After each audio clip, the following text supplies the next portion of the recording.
Hey everyone, and welcome to the All It Takes Is a Goal podcast, the best place in the entire world, including all of Canada, to learn how to build new thoughts, new actions, and new results.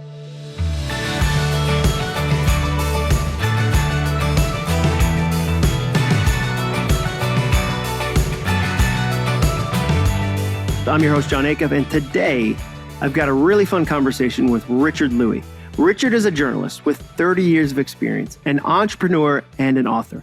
I wanted to talk to him because his recent book, Enough About Me, teaches you how to make selflessness a goal. That's not a goal you hear a lot about. It's much easier, especially in the age of social media, to focus on yourself. So I was curious, and the opening story we talk about in this episode made me so nervous. What happened? Well, that's a little bit of a teaser. You'll just have to see. We'll jump into his bio in just a second. But first, today's episode is sponsored by me. That's right. Today's sponsor is me. I've been really surprised at how many people who listen to this podcast have reached out to me about having me speak at their events. I love that. And here's why. Over the last 13 years, I've had the honor to help hundreds of companies like Nissan, Walmart, Microsoft, and Comedy Central at events around the world. And during that time, I've developed 3 big goals for your event. Number 1, I want to slingshot your audience into the best year they've ever had. Whether I'm opening, closing, or somewhere in the middle of the event, I want to launch everyone out of that room with actionable, memorable things that they can apply to their work and lives immediately. Number 2, my second goal, I want the sound team engaged and laughing. The sound team has heard it all. They have. And if I can make them laugh and learn along the way, the audience is going to absolutely love the keynote. And number 3, my third goal, I want you to get text messages during the keynote. My favorite sentence to hear from you after I speak is, Jon, my phone was blowing up during your keynote. I'm there to make you look like a rock star, not me. If your boss texts you during my speech and compliments you on how well the event is going, then I know I've done my job. Whether it's virtual or live, 10,000 people in an arena, or 15 sales team members on WebEx or Zoom or Microsoft Teams, I'd love to help you with your next event. Fill out the quick form at acuff.me/speaking to check my availability. That's Acuff, ACUFF.me/speaking. All right, please enjoy my conversation with Richard Lui.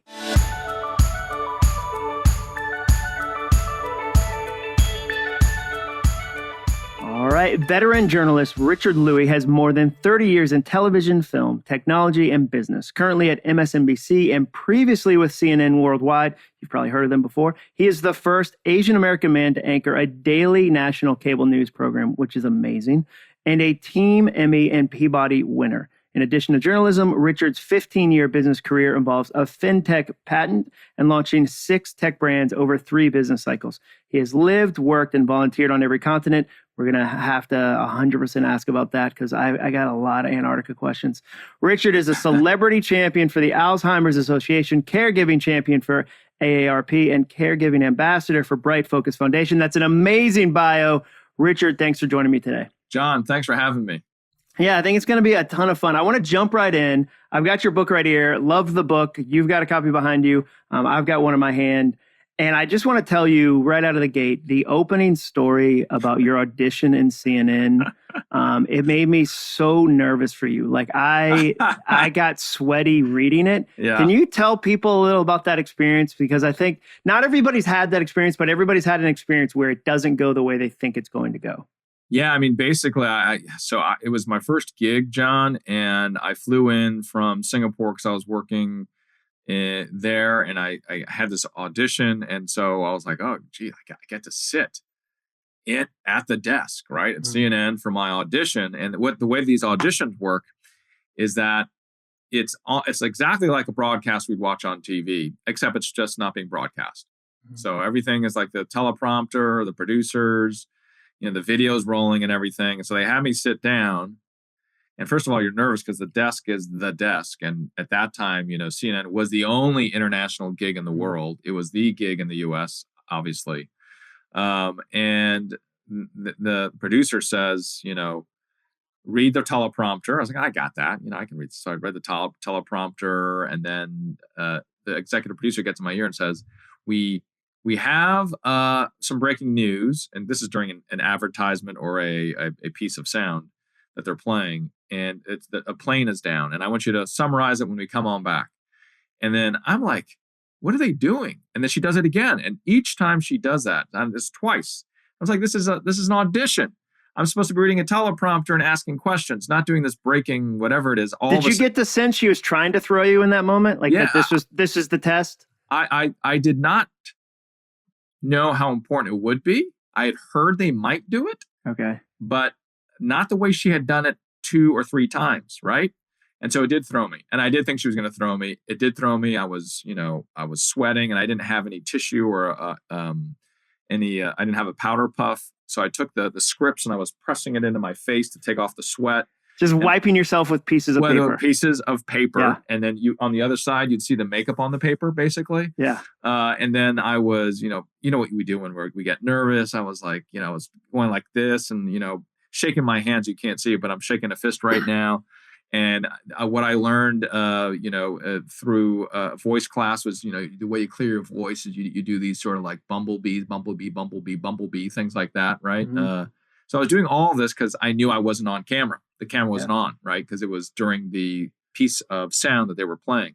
She tells me to come back on, and then I deliver the breaking news, and I think I hit it. And then later on, I talked to my agent, and I didn't get the job. And the agent, she says, well, how'd it go? I said, I told her this entire story, John. And she said, well, I know why you didn't get it. It's what you were doing when you were off camera. It wasn't what you were reading into the camera. They were watching you, because it's not like the camera's off being broadcast, but they're watching you to see how you handle this. And I start with that example, John, because it is what we do off camera that counts. And my dad taught me that as a pastor, because it wasn't what he was doing when he was standing in front and talking. It's what he would always say it'd be the coffee hour. It would be outside when he's in the streets. That was what counted when you were off camera.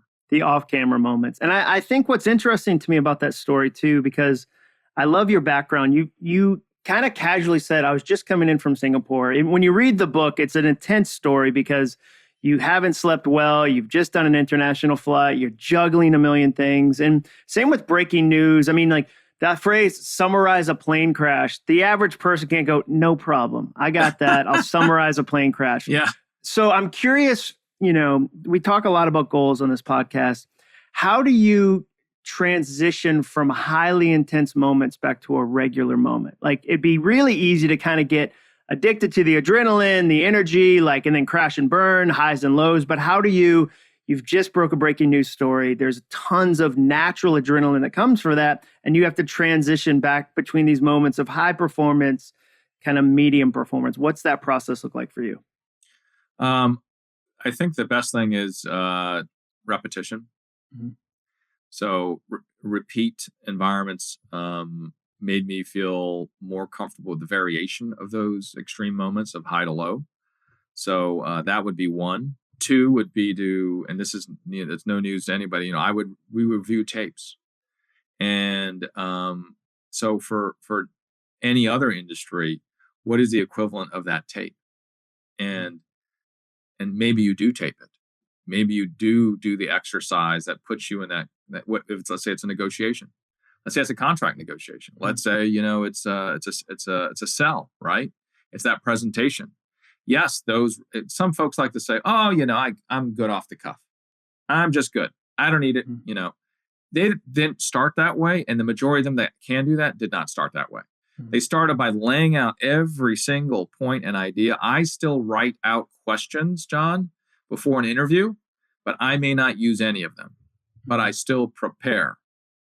And just like on Meet the Press, when, Tim Russert, for those who know Tim Russert or that great program where he would interview our politicians of the day, he laid out, just like the 49ers did as well, Bill Walsh, the first 25 plays, and he laminated it before every game. Mm-hmm. And he knew exactly where he was going to go, and he did not go off of that script. Now, do the script, do the practice, self-analyze, because you're watching yourself on tape, John. I know you and I, you were both in this sort of space. It's not fun. It's brutal. I hate it. I don't like listening to my own podcast. My voice is terrible. I want to apologize most of the time. It's like, I don't like my voice. Your voice is great, man. Tone. It's so rich and unique and round. Yeah, that's nice of you to say. It's the microphone. A lot of it is. It's a fan. I really invested in it. I had a kind of a super nerd tell me buy this microphone, and that helped. Sound effects. All right. Anyway, you got my point. Is go there. Go to those points of discomfort. And so for me, handling breaking news was a lot of that. Well, to your point about discomfort, it's interesting you mentioned that word.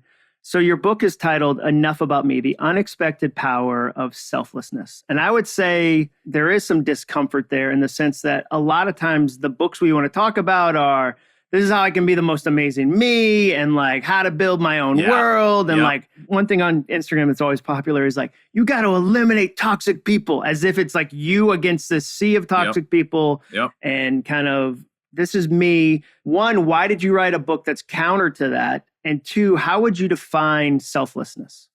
It was, I was living through this time that, as a reporter watching all of these people being selfish, killing people at random. We're living through it right now in the Asian American community as we look across the United States. Why is it that this group is being targeted and they can be beaten and kicked? And we saw it with George Floyd. We've seen it in the African American community. These stories that I've had to tell. I've seen it with just random mass shooters that I've stayed on, Newtown, Connecticut. Why are we doing this to our elementary school students of our country?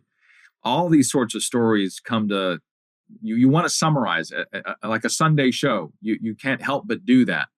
And the summary, like with the pandemic, and why are people not wearing masks around people like my parents who are very susceptible to this stuff? I don't know any better. I'm not a scientist. I got to listen to these scientists, and that's what they're telling me. All these things together, and this is not about any sort of political bent, but more of just, we're living in a selfish pandemic.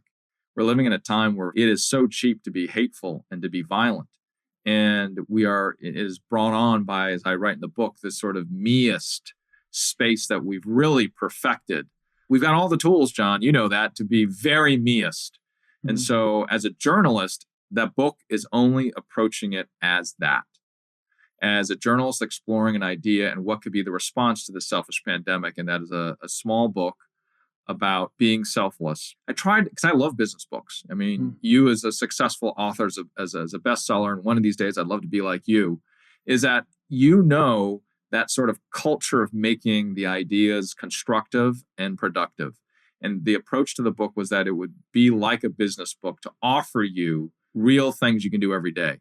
And so that's why it's like a self-help book, an self-help book in its approach. And I love, so you use the phrase a selfishness pandemic, that you're not talking about the pandemic everybody thinks about. You're talking about a much bigger one that's been going on far longer, far persuasive, a pandemic of selfishness. I love that idea. What do you think has been the impact of social media on selfishness? Like, how has that impacted the way we approach that idea?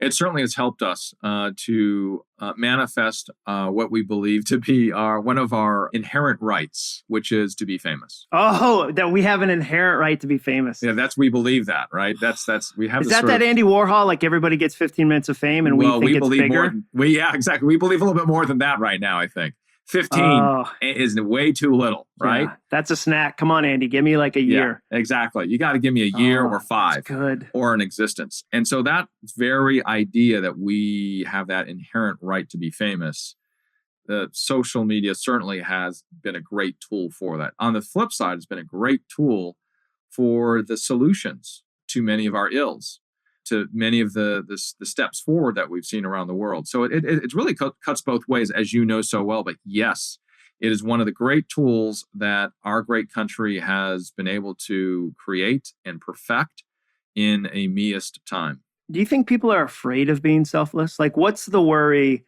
Because when I am selfless, I feel different. When I've given, when I've done something for somebody else with no expectation of return, when I've gone out of my way, I feel different. I can sense an inherent difference. But why are people afraid to try that, to be selfless? What do they think the cost is going to be or the risk? Isn't that what you do on Sundays, John? Be selfless on Sundays? Isn't it above your pay grade? Isn't it a little Pollyannish? It is a little weird to be talking about selflessness, right? Or it's not like, oh, hey, how you doing? Well, let's talk about how Wall Street's doing. Let's look at Main Street. Let's talk about selflessness. Now, it's a little strange.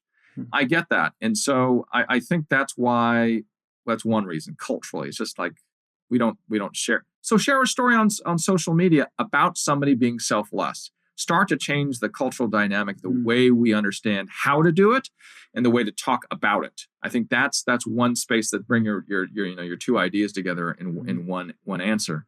And then in addition to that, when we think of why, we also think it's like Desmond Tutu and Mother Teresa like. We think it's a gargantuan thing. And what we do in the book instead, we deconstruct it and we say, no, it is a lot of little things. It's a lot of bite-sized things. It's daily things. It is who you have lunch with. It's how you clean the counter at work. It is bringing in donuts to your fellow coworkers. It is saying thank you. It is, all these little things do work. And it's more than that. We actually look at, by being a selfless person, you do make more, of like 50 to 60% more over 14. We looked into a study that tracked careers over 14 years. Yeah, you do make more money if you're selfless. It really is true. Selfless leaders, their organizations are 50% more efficient. 50%. 50%. That's staggering. That's in career payoff. You can, and that study, which we look into, you can drill down and take a look at it. Even if they're off by a factor of 10, you're still increasing productivity by 5%. Take it, right? These are all unintended benefits. You look better too when you're selfless. So we can go on and on. The ROI on selfless is that's right. Is fantastic. It's fantastic. The way I say it is, jerks do win sometimes, but it's always temporary. Because when you're a leader who's a jerk, your people can't wait to leave you, and they're just waiting for just the slightest opportunity. And when you make a mistake, that's when it becomes a downfall. You haven't built anything into the love bank, and it's going to collapse almost immediately. So I'm curious, you mentioned cleaning the break room. Absolutely. You said that one. I love that part in the book. Did Seth Meyers really microwave tuna in the 30 Rock break room? Is that a thing that because you hate Seth Meyers? I love Seth Meyers. Okay. I think he's great. No, Seth is great. But he is definitely, that's the talk in the building over at 30 Rock where I work. Fish in the break room. Yeah. Hot fish is what you're telling me. That's what, I wouldn't do it. But that to me, that is on par with cutting your toenails at the office. Like, eat hot fish at home all day. But when it's a microwave at work, I just feel like that was, I don't want to say shocking because I don't think that's shocking, but if I was going to have a shocking reveal, if this was TMZ, like that would be the angle they would cover on this book. But I loved little details like that. You have a lot more humor in here than I think you probably give yourself credit for. I put together a team of 10 people for the book because I knew I couldn't do it alone. And I know as a journalist, the typical thing is you write everything on your own, do everything on your own. No, I brought in a scientist. I brought in an assistant researcher. I brought in, I can keep on telling all the consultants. I brought in, I call her my book Sherpa. Nancy was fantastic as my book Sherpa, Nancy French. And 2 comedians that work in my space, in late night. I said, how can I make this me? Because I'm not that serious of a person all the time. And so I brought in poets at the end of the book. There are 4 poems. I did 4 collabs with 2 poets. There's a cartoonist that I worked with, and I had a lot of fun doing the cartoons, by the way, John. Because for a moment, I was living through the cartoonist, thinking I could come up with this stuff. Oh, yeah. It looks like it's like magic. You're like, I could probably figure that out. And then you try it, and you're like, this is the hardest thing. I think we all think we can dunk when we watch the NBA. Yes, and then you realize, right. I can't do a layup, really. Yeah, only with Nerf. Yeah, exactly. Yeah. So it's interesting to hear that part of your process from a writing perspective. How long did the book take? What were the things that, you said, wow, I went in thinking this about writing a book and I learned it was this? Because there's a lot of people, it's one of America's most common goals is, according to the New York Times, 81% of people want to write a book. That's what adults say. So how did this change during the process? I hadn't heard somebody bring such a full team. I think that's awesome. What did you learn during the process? It takes a team, number one. Number two, definitely try to have fun with it along the way, and don't do it alone. Don't do it alone, because I learned so much from everybody. Yeah. So having a team sounds like it was a major part of it. I created new chapters too, John, because of that. Whole new chapters. Oh yeah, whole new chapters. Nancy and I would talk, and I'd say, I got this brand new idea. I want to do this on. So like gratitude came up because of working with the scientist, and there's a part of a chapter about unmitigated selflessness, giving too much, right? And then the negative effects of giving too much. That came up with working with a different research. So all of these things I'd add in chapters as I'd talk with different team members as we were working on different things. How long did it take you? So I'm talking about like you have the idea to, you have gotten that sweet, sweet email from the publisher, from Zondervan, that says your manuscript's accepted. Like, you're great. I was talking to my agents about it because this was right in the middle of COVID. This is March 2020. Yeah. I mean, John, you know this better than I'm a first timer. Like, it is definitely laid out over a certain period of time. And I'm thinking, is this the right time that we should be pitching? Because then they came back and they said, no, people are buying books more than ever. So let's go. Yep. And the publishers loved it. It took me 6 months once we signed to finish it, because I wanted to get it out as soon as possible, knowing that we were living through this tough time. I definitely knew the market for, if you will, we need to do something about selfishness was there, and we needed, therefore, get this out sooner. I love it. Are you already working on another one? I am. Okay. How soon after you finished that one did you start working on the other one? About a month and a half or 2. Oh, that's good. I love that. Is that what you do too? Yeah. I mean, because I'd love to say I start the next day, but my head's just not in that space. And I start to gather ideas. I'm curious, what's your idea collection system like? So you're walking somewhere, a great idea comes to you, or you hear something somebody says, and you think, oh, wait, there's more to that. How do you collect your ideas? How do you sort them? How do you shape them? Like, what does that process look like for you? So that started, John, when I wanted to become a news anchor and switch careers from business to journalism. And I started this thing out of business school that I call a career log. So I wouldn't have to drive any family members or loved ones crazy every time I came up with an idea. Oh, I got this idea. You got to hear about it. I realized I got to stop going, ooh.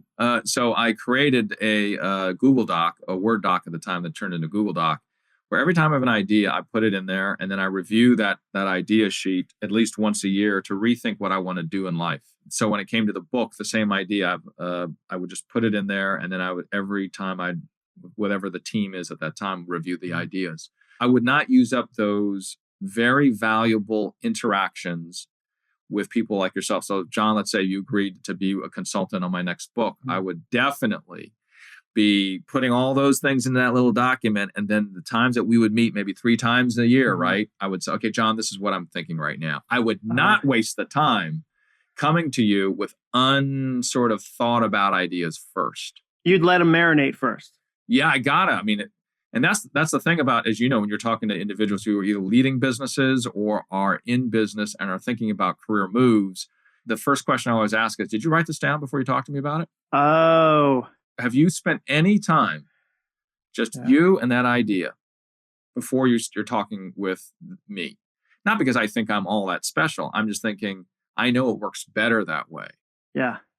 Because my follow-up question generally is when folks ask about a new business idea or a new career is, okay, what's the name of that business? What would you call it? Where would it be? How much would it cost? Who would be your partners? What's the scarce resource? Those are the things I would want to be able to answer if I were to come to you. Now, I don't have to, it has to be like a full business plan. Sure. But at least like an email. Oh, that's good. That is so good, right? Because I think we often, and you talk in chapter 6 about mentors, I think we often mess up mentor relationships by giving them, a postage stamp of an idea we had in the shower. And then they go, well, let me give you what I think about that. Yeah. And they react to your postage stamp, but there's nothing to react to. Yeah. They're now thinking about it more than you have. That's correct. And you, That's wow, right. I hadn't thought about that. What questions, should you be prepared to come talk about when you get somebody's advice? That's great. And what I do, John, is I say, write the email you're going to send to your mentor before you meet with them on top of that. So you have your idea that you have in your career log, but then write the email that you're going to send after you meet with them. so that you already know what your goals are, basically. Thank you for talking to me about this. I appreciate this. That's right. Look forward to you connecting me too. Oh, yeah. Yeah, because that's your job too. That's the other thing. Mentors were an important part of your life. And I love that idea of it's your job to make the mentor's job easy. So that's what that's what you're talking about. Yes. Like it's your job to follow up. It's not their job to follow up. I had a mentor tell me when somebody wants to meet with me, I say, great, let's meet at 5:30 a.m. in this part of Atlanta. And if they go, that's kind of the traffic's going to be, and I know it's pretty early, I know they won't even take any of my advice. If they don't want to put the skin in of getting up early, coming over to where I work, then the rest of it. So being an appreciative mentee or prepared mentee, that's so good. Prepared, yes, absolutely. You've had those calls too, or those sit downs, and you're going, well, at least do as much thinking, please, as we're doing together now. Yeah, I think that's such a good idea. So I want to jump back into being selfless. If somebody says to you, Richard, I'd love to, I've read the book, I'm enjoying it, but I'm afraid if I'm selfless, people will take advantage of me. I think that's a common pushback. What's your response to that? Well, being taken advantage of. Okay, let's say, what might that context be? The whole idea is, yes, that might happen. The whole approach to the book is, it's never going to be perfect, right? You can pick apart anything with one example, but that's anecdotal. By the percentages, though, was what I posit in the book, is 51% or greater of the time, if it's working, then you're doing the right thing. So let's just say it's, I was going back to the bringing the donuts to work, and let's say people just expect it. They don't thank you. And it's like, okay, why bother do that, right? That probably might be 5% of the time or 10% of the time. So that does not make the rule. And that was very important to me growing up, because I thought everything had to be perfect. Many of us do that when we're in high school. We have these big ideas and these are the four walls of X, whatever that X is. And once one of the walls comes down, the whole building falls, right? That ain't true. A building can stand with three walls. And the point that we make about selflessness is it's not going to be perfect. Instead, what it is going to be an imperfect perfection. And that we should embrace that reality. It's true in business as well, which is great because your audience understand that being in that space, when you make business decisions, there is no perfect business decision. Mm-hmm. It is mitigating factors, doing the best, being above that 51%. Okay, we might go, let's do that. That's the right decision to make, because it's not going to be perfect. We can't control all of the market. Yeah, I love that, the idea that perfectionism is a house of cards, and that if you remove one wall, the whole thing falls down, but that's just not true. The thing that's interested to me about that is you're right. You can always, when I talk about positive thinking, somebody will say, but what about this bad thing that happened? And it's the one thing that apparently now disproves all the research about the benefits of positive thinking or selflessness. What was the biggest surprise for you in the research process? So you mentioned the scientists a couple of times. For me, one of the, I wrote a book recently, and there was a story in there about how if you're exposed to words about being old, you'll physically walk slower just from reading words about being old. And that was stunning to me. Like that how important what you think, what you digest is to how you actually act. What was part of the research that you said, wait, what? Like I think every book why aren't more people talking about this? Because the 50%, that's an amazing number about leaders and long-term benefits. But what was a piece of the research that kind of knocked you over? Every single time we looked into the big questions of what a self-help book might be, we found that there was overwhelming research that showed, you do look better, you do live longer, and all the other examples that I brought up. And I was just shocked. I even did. So I told the scientist, I don't believe this. You cannot look better by being selfless. I just don't get it. So she said, okay, well then let's do one on you. She went out and conducted the study, and she had 3 different types of Richards: selfish Richard, selfless Richard, and then one in the middle. And they had the same picture. And the only thing that was different is one of the bullets under selfless Richard, because there were 3 bullets, like Richard, he works in this profession, he has this hobby. And then one of them said, Richard takes care of his dad when he has time. That was the only difference in one of them. Mm-hmm. Everything else was equal. And selfish Richard, who didn't like to do anything for anybody else, came in at a 6.4. Yeah, and we were talking about this earlier. I did not want to know these numbers, put it that way. Yeah. And then the selfless Richard, and she pulled in her study over 1,000 different respondents. Selfless Richard came in at 7.1. And I was like, okay. Yep. Same exact photo. Same exact photo. Mm-hmm. And you would get either one of those photos. You would not see all three. You get one of the, and sure enough, she proved it to me. That you look better when you're selfless. So funny. My point was, I was like, I just can't believe it. It can't be. But I love that she said, okay, well, let's prove it. Here's a scientific way to study that versus, because I think sometimes when there's books about selflessness, it's kind of, you should just do it. Be a nicer person. Like they get kind of fuzzy. They get kind of soft. They don't jump into as much science as I feel like you jumped into. One of the things that I really enjoyed in the book was your 3 plants theory about life, because I tell entrepreneurs all the time that it's good to have a few faucets going at the same time. I'm a public speaker. Last March, every event I had got either postponed or put on pause. So as a business owner, thankfully, I had multiple faucets going. But walk people through your 3 plants theory. Well, I was realizing that in my life early on, like when I first graduated from high school, I couldn't afford to go to college. So I ended up working for Mrs. Fields Cookies. And so I like to say my first college was cookie college. Mm-hmm. And in fact, it was, by the way, John, because Mrs. Fields, you might know, had a cookie college in Park City, Utah. Oh, that's great. And I went there. And all I did for about 5 years was work. Didn't go home, didn't go to family things, didn't go to church, didn't do nothing. Just like half a decade of cookies? This is right. Half a decade and 6 cookies a day on top of that I would eat. There you go. And I would sleep on the supply rafters. I was there late. I didn't know anything else but that. And when I quit, I realized, wow, air smells pretty good outside. And wow, my friends are really caring and they're great people. Yeah. There's mountains out here. There's mountains. My parents are really funny people. What am I doing? And the idea of 3 plants, watering 3 plants is, we can have that hot number one thing that we're so invested in, but don't forget the other things that other passions we've got in life. And our other passions can be, it is the food bank that, that gave us food or our family food when we were growing up. I want to give back and I need to continue to be there. There is the opportunity there could be a sport. Like I love to play tennis. I haven't played tennis. Now, keep on doing it. Just don't do it as often. Mm-hmm. So the idea is like with the water you got, you can put the 70% in the main thing, which may be your career, but put the 15% of water in family. Put the 15% water in the food bank. Put the 15% of water, in the sport.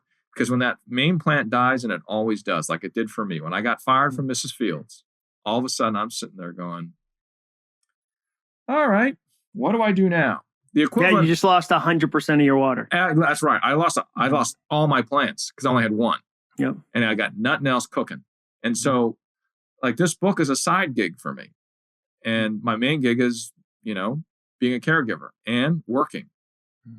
But if I lose any one of these things, like you were just noting, I'd love to. I mean, if people will buy books, I'd love to keep on doing this, or movie making. Would love to do that. So that's the idea. And to be very simplistic about it, being very high school about it or college, we've all had those friends when they get in a relationship, they disappear. Yep. Where did Jim go? Is Jim around? Oh, Jim's back now. Oh, what happened? Oh, Jim broke up. Okay, good to see you, Jim. When Jim tries to slide in like he hasn't been gone for 9 months, you're like, whoa, easy, Jim. Easy. That's right. There's a lot of life that's happened when you were with Susan. Yeah, why don't you pump the brakes? Yeah. Friendship ain't cheap, buddy. And I had a friend say that to me, John, too. When you tried to re-enter. He said, Rich, where you been? You got a friend here for life if you decide to invest. He almost said it directly this way. You got a friend for life if you invest. If you at least put into it a little bit. And I was like, I am so glad he said that to me, because it realigned the stuff we got around us, and we have to cultivate it. Yep, 100%. One of the things you just mentioned was being a caregiver, which is a big part of your story, a big part of your transition. How did you make that decision? Walk people through that process. So journalism is, like we like to say, it's an 8-day-a-week job. because I was called out and I was sent to Paris for the Bataclan massacre. I was in Ferguson during Michael Brown. I was in Napa Valley during an earthquake with vats of wine being spilled. I could be sent anywhere. And so when I knew that my dad would need help because he was diagnosed with Alzheimer's 8 years ago, it was like, well, do you not care for your dad? Okay, you do. So then what are you going to do? You live in New York or you're traveling around. There's no way you can help what he's going to need because Alzheimer's is a devastating disease. So I decided after thinking about it that maybe there's something we can do with my work. So I talked to my boss and I walk into the office and I'm thinking, she's going, Richard, we love you. Good guy. Square peg, round hole. Thank you. Next time when things change, come on back, right? We'll talk. Instead, what Yvette Miley told me as an executive editor, as running all of Dayside on a major network, she says, I'm a long distance caregiver like you, Richard. My mom is in Florida, and let's figure something out together. So we figured something out together. She said, come up with some ideas. So like I was saying to you earlier, Yeah. I wrote it out. Yep. You put the work in, put the work on. Met with her next, and I said, these are my ideas. She had hers, and then I had my email ready because it was written. I sent it to her. A year later, I asked her if we could pull one of those levers. She said yes. And so for 6 years, I've been working Friday, Saturday, and Sunday, and then traveling back. I mean, I probably put in 200,000 to 300,000 miles a year. You never know what can happen. Organizations are becoming far more selfless writ large. They've lived through it in the last year. Mm-hmm. They put in devices. They put in the culture. Most importantly, has become more selfless. Number two, the infrastructure as a result of that has had to become more selfless. My business, as a good example, 30 Rock is now wow. I mean, 5% of us are there, John. That what used to be. Yet we still are able to put on a show. We're still employ everybody for the most part. We have systems to care for you if you happen to become sick that we never had before. People are calling you, and the culture has changed. I mean, you as an author, I'd be very interested to see what we'll call the fourth industrial revolution. Mm-hmm. What is it? Because we are now in one of those cataclysmic times, just like with the end of the Cold War, when all of a sudden all of the technology was all of a sudden focused on what? Stuff to make meism really good. Mm-hmm. Right? All of a sudden that military infrastructure, that was our third or 3.5, whatever you want to call it. However you break it down. Yeah, you want to throw in AI, go ahead. You can do all of that. I mean, anything you want, but that's really all of 3. I think we're going through 4 right now. Mm-hmm. We're in the beginning of 4 because it is the whole world going through something that is value-wise and culture-wise. Yeah. It's already changed us. I 100% agree that, I'm doing a bunch of virtual events for clients and companies are saying, how do we help our people? They're at home. They feel stuck. We're getting emails from them at 5 a.m. and at midnight. No one has any of the shutdown techniques they used to have, which was drive home from the office. So they're working constantly. They feel thin. Culture's stressed because they're missing the micro interactions of bringing in the donuts or seeing somebody in the break room. And I'm getting a lot more heart questions than head questions than I did maybe 5 years ago, maybe 10 years ago. So I 100% agree with that. I'll give you 2 more questions. One that we had to ask because your bio mentions you've lived, worked, and volunteered on every continent. That's amazing. That I'm assuming that includes Antarctica. So what? Like, it does not actually. It doesn't. Isn't Antarctica a continent? It is. And I was talking with the press people about that. I was like, well, no. They said no.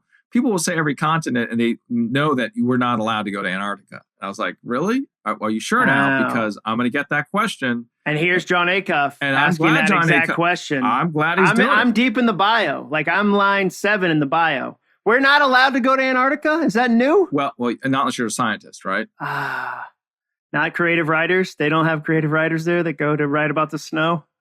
I was going to be part of, there's a boat that goes full of scientists to Antarctica every year from Australia, focused on gender equity in science. And I was slated to go with them 1 year, and then I had to change. And I was like, finally, I get to go there, cover an important topic, number 1, but get to Antarctica as a journalist. So journalists can go depending on what they're covering as well. But it's generally very, very difficult to get there. I'm not going to say you cannot go there if you're not one of these things, because I don't know that, but I know it's extremely difficult because they're worried, obviously, about our carbon footprint there. I was kind of going in with I thought there was like a Carnival cruise line that you could, if I was like, I want to do shuffleboard and penguins, then I just, like, the world is my oyster, and that includes Antarctica. This is actually kind of disappointing to hear this like, who knew it was off limit? I never wanted to go to Antarctica so badly until I knew I couldn't go. I'm not going to say you can't go, but I just know it's highly restricted because they're worried about carbon footprint. So the last question, this one's a little ridiculous. You worked at 30 Rock. We talked about that a little bit. If you had to put together a 5-person pickup basketball team, using names we know, like don't say we got a producer named Jerry Smith who has an amazing wingspan. I don't want to hear any of that. 5 names, pickup basketball. You're going to compete against whoever, I don't know, another network. Maybe there's a really competitive underground 5-person basketball league where all the stations play each other. And, who are you picking from 30 Rock? And you know what? You can include previous television shows. So if you're like Tracy Morgan is on my, like whatever, like who's on your team? Ooh, boy, I never thought you'd bring that up. I'd have to go with some of my fellow news anchors that I know that are they tall? Yeah, Sam Brock, great correspondent, very, very tall. Sounds like an athlete. Just that last name is like solid. He is very, very, very good. I think I'd add along with Sam probably, in terms of somebody who has a big wingspan and just can muscle you down the court, it's probably Joshua Johnson. Joshua Johnson. Yeah. He's another news anchor? He's a news anchor. Joshua Johnson.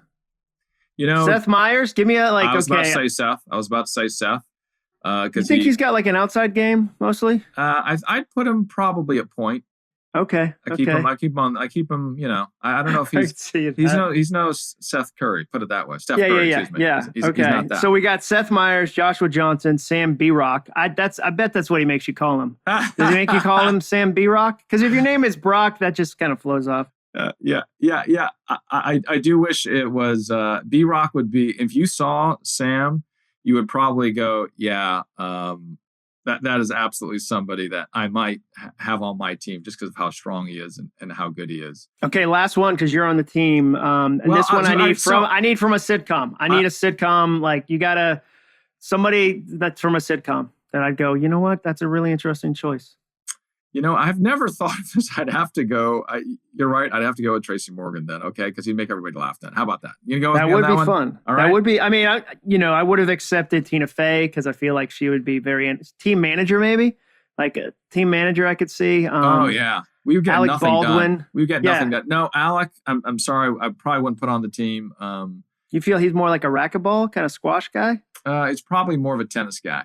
Tennis, yeah. I think he's more of a tennis guy, definitely. That is so good. That is so good. Well, I don't get to ask that question very often. It's probably the first/last time. That's great. That's super, though. Yeah. Richard, this has been a blast. I'm so appreciative of you not only sharing about your book, which again is enough about me, The Unexpected Power of Selflessness, but sharing how you approach mentors, sharing some of the funny sides of your job. Where can people find out more about you? I'd love to be able to say, hey, if you want to know more about Richard, like here's where to go get the book or follow him online or he's got a podcast.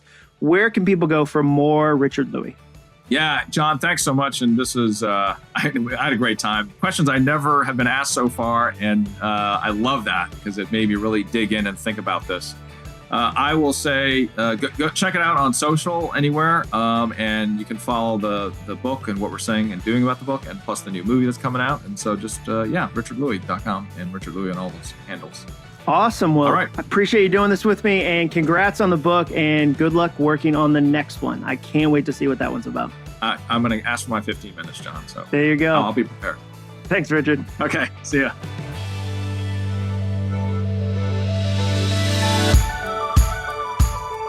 Wasn't that a fun episode? I loved getting to have that conversation with Richard. There's not a lot of people who can make a goal out of being selfless. And his approach was really fun, really fascinating. And who knew that Seth Meyers was eating that much break room fish? There's not a lot of people that'll bring fish to a workspace, heat it up in the microwave in the break room. It's a bold move. It is a really bold move. That was fascinating to me. Thanks for listening to this episode. If you liked it, if you've liked any of the other episodes, please review it. I love the reviews you've been doing. They're so helpful and so encouraging. That's it for this week. I'll see you next week. And remember, all it takes is a goal.